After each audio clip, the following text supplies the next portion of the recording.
चलिए तो हम लोग आज देखेंगे जीएम का एक और टॉपिक, कंबाइंड जीएम। क्या होता है कंबाइंड जीएम? तो फॉर्मूला क्या है? Anti log bracket open n1 log g1 plus n2 log g2 plus n3 log g3 plus dash dash dash. मतलब आगे क्या हो सकता है? सपोज n4 भी दिया है हमें, g4 भी दिया है, तो उसको भी लिख देंगे हम लोग divided by n1 plus n2 plus n3 plus n4 continuously जितना दिया होगा। तो आइए क्वेश्चन देख लेते हैं। The geometric mean of a sample of 10 items. 10 items का हम लोग को ज्योमेट्रिक मीन दिया है वो है 20 and that of sample of 20 items was found to be 15। इसके अलावा और भी 20 आइटम्स हैं, उनका जीएम दिया है आपको 15। Find the combined GM. आपको निकालना क्या है? Combined GM. तो देखिए सबसे ऊपर तो आप हेडिंग दे दीजिएगा कैलकुलेशन ऑफ कंबाइंड जीएम। जो आपको निकालना होता है ऊपर हमेशा हेडिंग दे देना चाहिए। क्वेश्चन में गिवन क्या है? तो पहला 10 आइटम का आपको दिया हुआ है जीएम 20, तो आपने लिख दिया कितने आइटम्स हैं? 10, और उनका जीएम कितना है? तो उनका जीएम है 20, तो n1 हो गया 10 और उसका g1 20। नेक्स्ट 20 आइटम्स का जीएम है 15, तो n2 हो गया 20 और उनका जीएम जो है वो हो गया g2 जो कि है 15। तो हमें निकालना क्या है? हमें बोला गया है कैलकुलेट कंबाइंड जीएम। तो कंबाइंड जीएम का फॉर्मूला क्या है? कंबाइंड जीएम का formula anti log n1 log g1 plus n2 log g2।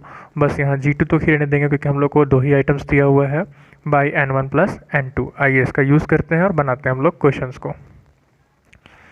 तो कंबाइंड जीएम का फॉर्मूला क्या था? एंटी लॉग n1 की जगह में कितना डाल देंगे हम लोग?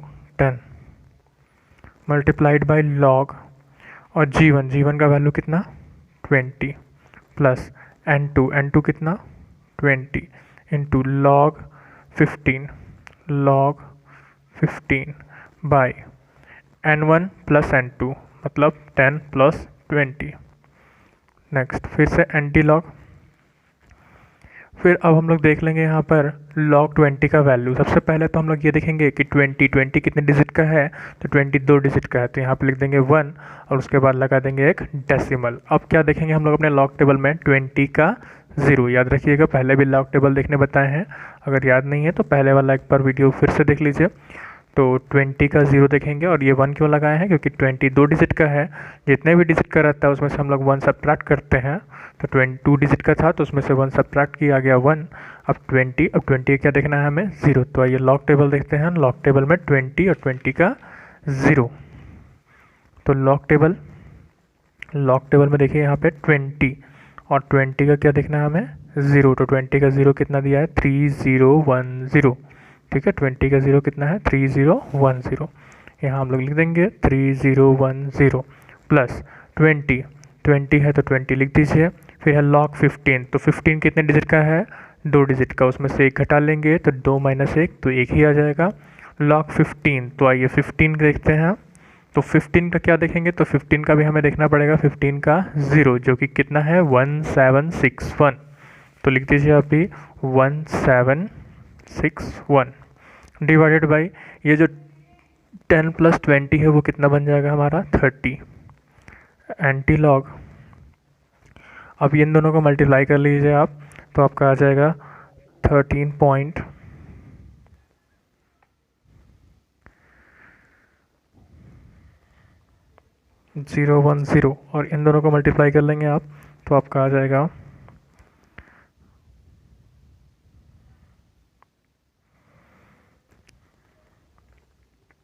23.522 डिवाइडेड बाई 30 एंटी लॉग। आप इन दोनों को जोड़ लेंगे, जोड़ने पे आ रहा है 36.532 डिवाइडेड बाई 30। अब इन दोनों को क्या करना है हमें? इन दोनों को हमें करना है डिवाइड। ठीक है, इन दोनों को हम लोग कर लेंगे डिवाइड। तो इन दोनों को डिवाइड कर लीजिए आप। डिवाइड करने पे कितना आ रहा है? डिवाइड करने पे आ रहा है 1.21733। खैर हम लोग को इतना आगे तक नहीं जाना है, हम लोग को 4 डिजिट तक ही लेना है। तो हमारा आगे क्या, इसको अगर हम लोग लिखें फिर से तो ये आ जाएगा 1.2177 ही लिखेंगे, 4 डिजिट तक लेते हैं, आगे तक देख लेते हैं हम लोग ताकि अप्रॉक्स वगैरह करना हो तो कर लें। अब क्या देखना है हमें? एंटी लॉग टेबल देखना होगा। आइए देख लेते हैं रफ में एंटी लॉग टेबल। तो एंटी लॉग टेबल डेसिमल से शुरू होता है, तो हमें देखना पड़ेगा 0.21 का 7। आइए देखते हैं एंटी लॉग टेबल। तो एंटी लॉग टेबल में 0.21 का 7, तो 0.21 ये है हमारा एंटीलॉग टेबल। और 2.21 का देखना है हमें 7, तो आ जाएंगे हम लोग यहाँ पे 7 में। तो 7 में दिया है 1648, तो लिख दिया हमने 1648। फिर से देखना है हमें 0.21 का, फिर से एक बार 7 देखना है, तो 0.21 का 7, लेकिन 7 कहाँ, मीन डिफरेंस वाले कॉलम में। ठीक है, ध्यान से देखिए, इधर दिया रहता है हम लोग को मीन डिफरेंस। तो 0.21 का 7, वो भी मीन डिफरेंस में। तो मीन डिफरेंस में देखेंगे तो आ रहा है हमारा 3, तो अब इस 3 को यहाँ पर जोड़ लीजिए आप। ठीक है, तो आ रहा है 1651। ठीक है, आप भी यहाँ पे आइए और लिख दीजिए 1651। अब देखिए ध्यान से कि डेसिमल के पहले क्या लिखा था, तो डेसिमल के पहले लिखा था 1।